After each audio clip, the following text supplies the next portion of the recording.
Okay, so I am far away from my home. I am with my son, helping him take care, he and his lovely wife take care of our brand new granddaughter. And so I have been unable to post a video over the last couple of days, but I did think I wanted to do a quick video on day 13 because it's an interesting one. I've already solved it. I'm just going to walk you through the code. So think of this as another one of those Christmas presents. Day 13 is an interesting one.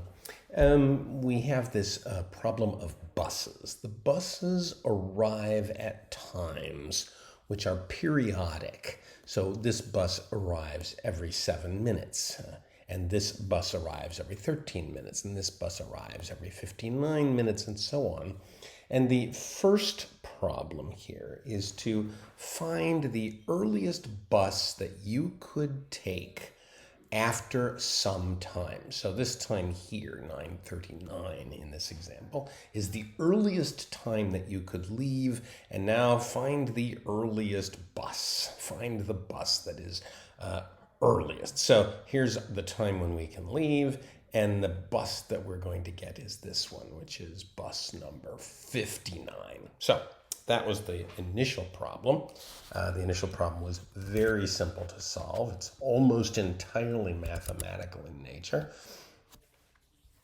I won't walk you through the whole parsing of the input because that's always the same. But finding the best bus time was really simple, right? So we just make sure that we know the time before departure, and that's just a modulus, right? It's a modulus. So we take the time before departure and we create a map of that, and then we sort that by the difference, and we take the first one and then we multiply them all together because that's what the problem wanted. It wanted us to multiply the bus number by the number of minutes that we'd need to wait, so the time. So it was the bus number times the time, and that's what this final result was. And that turned out to be very simple to solve.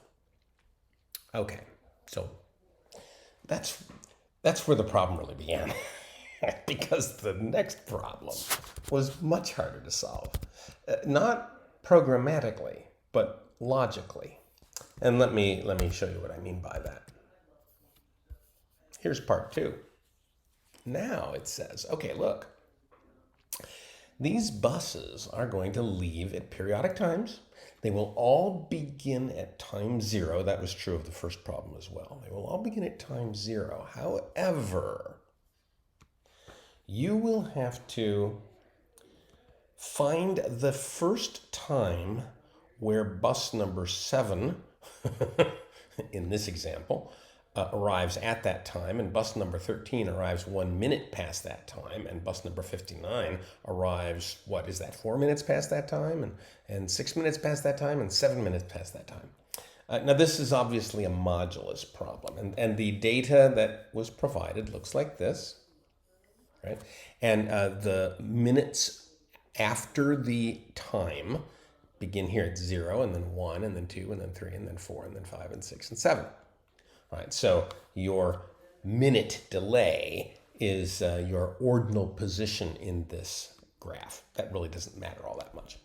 Now, how do you solve a problem like this? Oh, hello, Zeus. How are you? Thank you for opening that door, Zeus. Yes, good dog, good dog. Okay, Zeus, hold on. Now, let me shut that door so the noise is doing. Yeah, come on, you can be in. You can be in if you want to be in, that's fine. Good dog, Zeus, good dog, Zeus. Okay, Zeus. Yeah. Okay. So now how do you solve a problem like this? Well, I had a number of days to think about this. Oh, you want to go out again, Zeus? Okay, Zeus. Yes. You may go out, Zeus. Go out. Yes, go. Good dog, Zeus. Good dog.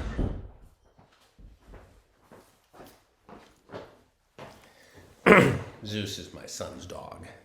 He was checking on me. So how do you solve a problem like this? Well, so I had several days to think about it because I had to fly to, take my airplane and fly it to my son's house. And that was one day. And then the next day was all about the baby, of course. And then even today is about the baby, but I did have a little bit of time. during all of that downtime, my brain was busy working out this problem. It's not an easy problem to work out, at least not originally. And at first I thought, well, you know, this seems like some kind of modulus problem. You've got all these, repeating cycles, these modulus cycles, but they're all offset from each other. And they're all offset by different amounts. And I'll bet you there's some kind of least common multiple issue going on here. And so I thought, well, that would be true if if the offsets of the buses were not mutually prime. So then I just said, well, what if they're all prime? So I took the input file and I wrote myself a little prime checker. You test-driven development, write a little prime checker. And I also found the maximum number. So that's the biggest bus number, which means that I can do a prime check without doing the square root, just so it's easy. And then I determined if all the buses are prime, and it turns out they're all prime. All the bus numbers are prime, which means there's no least common multiple issue. I'm not going to have to do any of that weird factoring. Okay. All right. Well, what is the period of all the buses? When do the buses all get back to zero? When do they all arrive simultaneously? And that happens at this time here, which is a very large time, which means I cannot do a simple sequential search because there's way too much time there for that. Okay. So then I thought, well, let's just print a graph of a real simple problem. Here's the problem here, right here. This is bus number 2, bus number 3, and bus number 5. They're prime. And they're going to, I'm going to find out when they arrive. And I'm going to mark when they arrive at the appropriate times. And what I'm looking for is when they all arrive at the appropriate times. I want the time when they're all going to arrive at the appropriate times. And I print out a little graph. Now, you don't need to understand this code unless you want to. But let me show you what the output of that code is. The output of that code looks like this. Now that's interesting. Okay, this is the output, and this is what I'm looking for, right? So this is going to happen at time 8. Now, okay, how do I find time 8? Let's say that it's a much bigger problem than this. How do I find time 8? First of all, is there some mathematical way that I can calculate time 8? And I thought about that for a really long time, and then I decided to give up on it. But then I thought, well, look at here.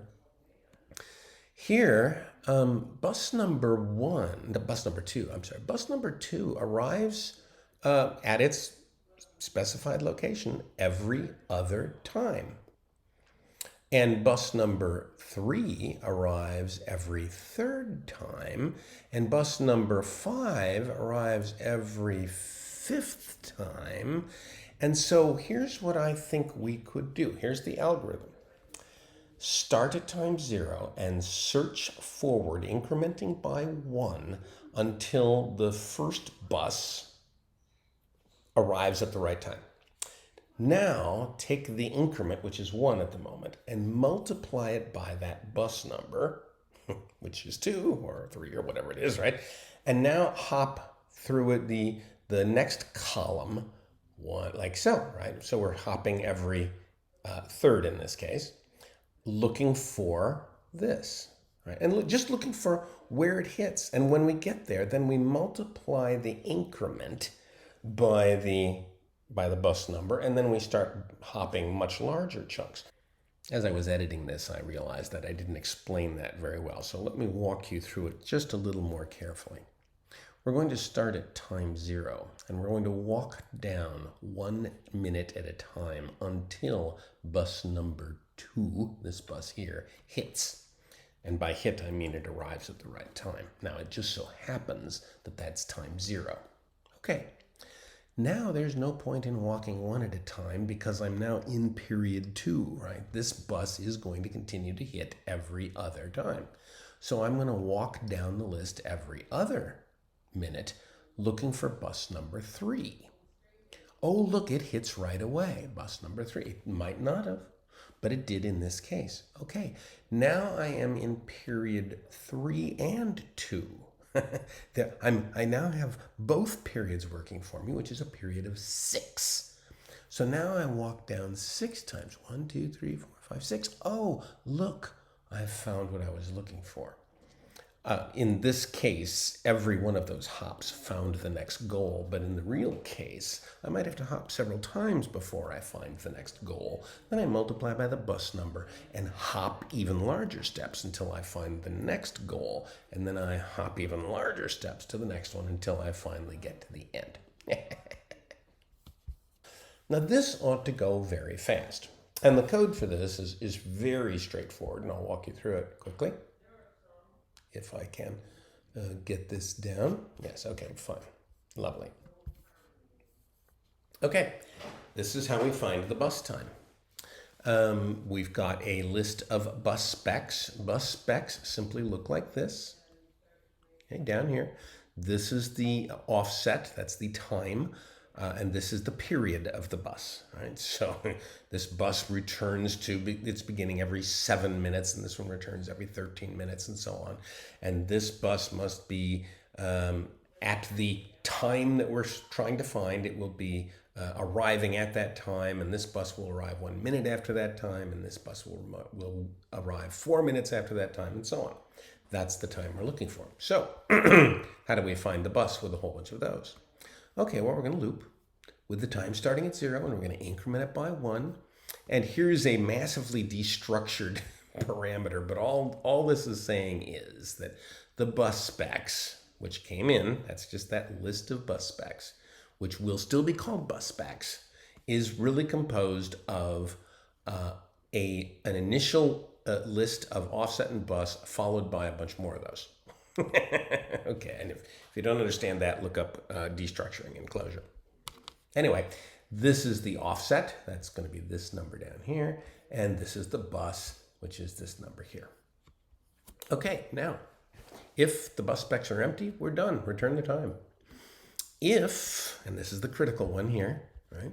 If the modulus of the time plus the offset divided by the bus is 0. That means the bus has arrived at the right time. Then recur the loop with the current time, but now a new increment. Multiply the increment by the bus number and use the rest of the specs, not all the specs. You're dropping the first spec and using the rest of the specs. That's what this means, the rest of the specs. Okay, that's the real kicker of this loop. Okay, now, if that's not true, if we have not found the right time, then we recur again and we add the increment to the time. We maintain that increment and we maintain the current bus specs. That's the whole thing.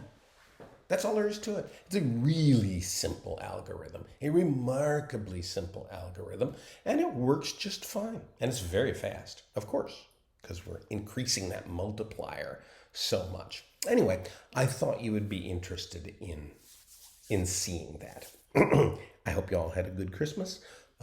I'm busy taking care of grandchildren or a grandchild with my wife and my son and his wife and her sister. So there's a load of folks in the house, everybody taking care of the baby.